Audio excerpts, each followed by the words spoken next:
శంకర్ గారు వెలమ సామాజిక వర్గం గురించి మాట్లాడిన విషయంలో యావత్ వెలమ సామాజిక వర్గం చాలా బాధపడడం, ఆవేశపడడం కూడా జరిగింది, ఆవేదన వ్యక్తం చేయడం జరిగింది.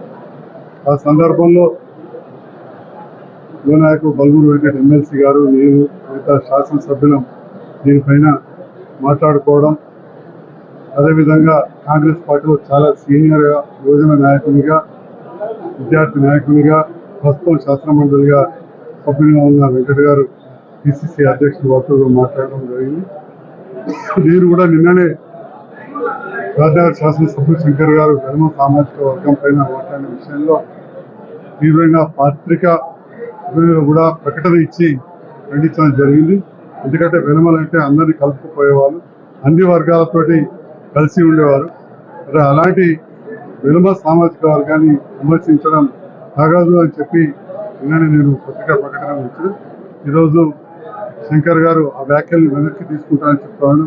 దాంతో పాటుగా వెంకట్ గారు చెప్తున్నారు, పిసిసి అధ్యక్షులు కూడా వారికి సంజాయిషి కోరడం, దానిపైన వివరణ ఇవ్వడం కూడా జరిగింది.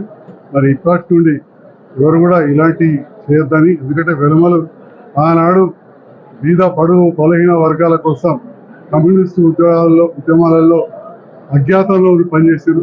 ఇప్పటికి కూడా అజ్ఞాతంలో ఉండి ఎన్నో కార్యక్రమాలు పనిచేస్తున్న విషయం తెలుసు.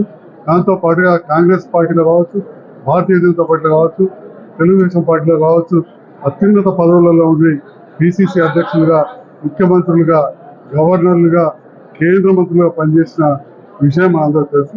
కాబట్టి వెలమలు వేరే సామాజిక వర్గాన్ని ఎన్నడూ కూడా విమర్శించరు. అట్లనే వెలమ సామాజిక వర్గాన్ని ఎవరు విమర్శించినా కానీ వెలమ సామాజిక వర్గం ఉపేక్షించదు. కాబట్టి ఇట్లాంటివి మళ్ళీ మళ్ళీ జరగకూడదు.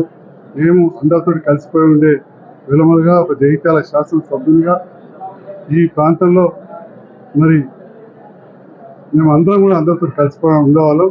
మళ్ళీ ఇట్లాంటివి జరగదని చెప్పి తెలియజేస్తూ శంకర్ గారు వ్యాఖ్యలను వెనక్కి తీసుకుంటా అన్నారు.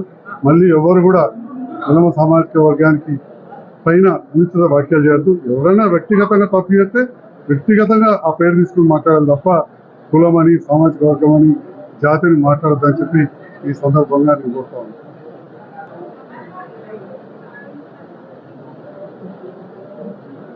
ముందుగా ఏదైతే రాహుల్ గాంధీ గారి విధానం కానీ, కాంగ్రెస్ పార్టీ విధానం కానీ, కాంగ్రెస్ పార్టీ ఒక సెక్యులర్ భావజాలాలు ఏదైతే సంబంధించి అన్ని కులాలని, అన్ని మతాలని కలిసికట్టుగా తీసుకొని ముందుకెళ్ళాలి అని ఉండే ఒక ఐడియాలజికల్ పార్టీ కాంగ్రెస్ పార్టీ.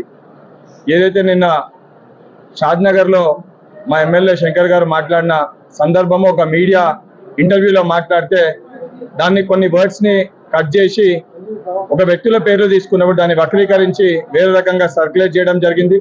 దానికి సంబంధించి ఏదైతే కాంగ్రెస్ పార్టీలో ఉన్న శాసనసభ్యులు ఏదైతే సంబంధించి సంజయ్ గారు కానివ్వండి, దానితో పాటు ప్రేమ్ సాగర్ రావు గారు, మదన్ మోహన్ రావు గారు, మైనంపల్లి రోహిత్ గారు, విజయరమణారావు గారు, గండ్ర సత్యనారాయణరావు గారు, శాసన మండలి సభ్యులుగా ఉన్న బల్మూరి వెంకట్, అదేవిధంగా నేను, అదేవిధంగా భానుప్రసాద్ రావు గారు, దానితో పాటు మంత్రిగా పనిచేస్తున్న జూపల్లి కృష్ణారావు గారు అందరూ కూడా ఈ యొక్క విషయాన్ని సంబంధించి గౌరవ పిసిసి అధ్యక్షుల దృష్టికి తీసుకొని వెళ్ళడం జరిగింది.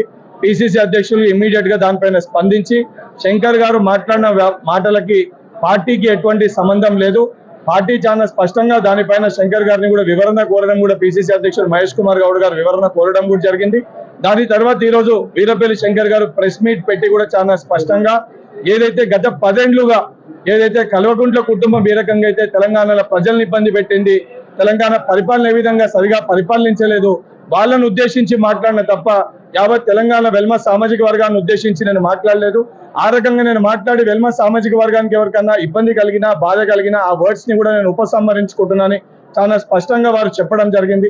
వారు కాంగ్రెస్ పార్టీ శాసనసభ్యునిగా ఉన్నారు కాబట్టి తప్పనిసరిగా ఏదైతే ఎవరైతే వెల్మా సంబంధించి యావత్ తెలంగాణ రాష్ట్ర వ్యాప్తంగానే ఆల్ ఇండియా వెల్మాస్ అందరూ కూడా ఎవరైతే వారి మనోభావాలు దెబ్బతింటే పార్టీ పరంగా వారికి కూడా బహిరంగ క్షమాపణ కోరుతూ 100% ఏదైతే ఎవరు కూడా వ్యక్తిగతంగా ఎవరిపైన బాధ ఇబ్బందులు ఉంటే, ఎందుకంటే గతంలో 10 ఏళ్లు బీఆర్ఎస్ పార్టీ అధికారంలో ఉన్నప్పుడు అత్యధికంగా ఇబ్బందులు పడి, అత్యధికంగా కేసులు పెట్టుకొని, అత్యధిక భౌతిక దాడులు ఏదైతే అనుభవించిన వ్యక్తిని నేను, ఇదే వెల్మా సామాజిక వర్గానికి చెందిన వ్యక్తిని.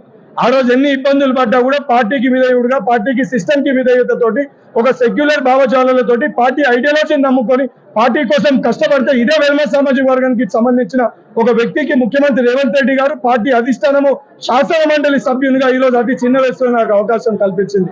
కానీ ఈ రకంగా వ్యక్తుల భావాలు దెబ్బతినే విధంగా ఏదైతే రాష్ట్ర వ్యాప్తంగా ఉన్న ప్రజా ప్రతినిధులు కానీ వ్యక్తులందరూ కూడా వ్యక్తిగతంగా ఏర్పడిన కోపం ఉంటే వ్యక్తిగతంగా వారి పేరుతోటి వారిని దూషించాలే తప్ప ఇలా కులం పేరుతోటి ద్వేషించి ఏదైతే వాళ్ళని తిట్టి దూషించి వాళ్ళ మనోభావాలు దెబ్బతీసే విధంగా ఎవరు కూడా మాట్లాడొద్దని చెప్పి రాష్ట్ర వ్యాప్తంగా అందరూ కూడా విజ్ఞప్తి చేస్తున్నారు. ఏదైతే సంబంధించి వారు మాట్లాడిన అదొక ఇంటర్వ్యూకి సంబంధించిన ఒక క్లిప్ నిన్నటి ఎస్పెషల్లీ అందులో వారు చాలా స్పష్టంగా మొదట కేసీఆర్ గారు వారి కుటుంబం అనే పేరు కూడా మెన్షన్ చేశారు. కాకపోతే దాని తర్వాత మాట్లాడిన వర్డ్ కేవలం అది కనబడ్డది కాబట్టి దాన్ని వక్రీకరించి ఆ రకంగా కనబడ్డది. సరే 100% ఎక్కడైతే పార్టీకి సంబంధించి ఎవరైనా క్రమశిక్షణ తప్పినా, ఇప్పుడు పార్టీలో ఉన్న వ్యక్తులుగా ఒక వ్యక్తి తప్పు మాట్లాడినప్పుడు పార్టీలో ఉన్న శాసనసభ్యులు ఇమీడియట్ గా పిసిసి అధ్యక్షుల దృష్టికి తీసుకొని వెళ్ళారు. అండ్ పార్టీ సభ్యులున్నా కూడా తప్పు మాట్లాడితే వివరణ కూడా దానిపైన కోరడం జరిగింది. వారు కూడా ఏదైతే మాట్లాడిన మాటలు లేదు నేను ఆ రకంగా మాట్లాడలేదని ఇవాళ వారు సంజాయిషి కూడా ఇచ్చుకోవడం జరిగింది. తప్పు చేయడం సరే, తప్పు చేసినప్పుడు ఆ తప్పుని సరిదిద్దుకోకపోతే 100% అది ఒక అహంకారపూరిత వ్యాఖ్యలు లేక మనం పరిగణలోకి తీసుకోవచ్చు. కానీ వారైతే చేసిన వ్యాఖ్యల్ని వారు తప్పు తీసుకొని గతంలో కూడా ఏదైతే 1-2 సందర్భాల్లో ఎవరైనా నోరు జారినా ఆ మాటల్ని వారు వెనకకు తీసుకొని బహిరంగ క్షమాపణ కూడా చెప్పడం జరిగింది. అండ్ 100% రానున్న రోజుల్లో ఇటువంటి తప్పులు ఏవి కూడా పునరుద్ధం కావాలి ఒక సంపూర్ణమైన నమ్మకం విశ్వాసం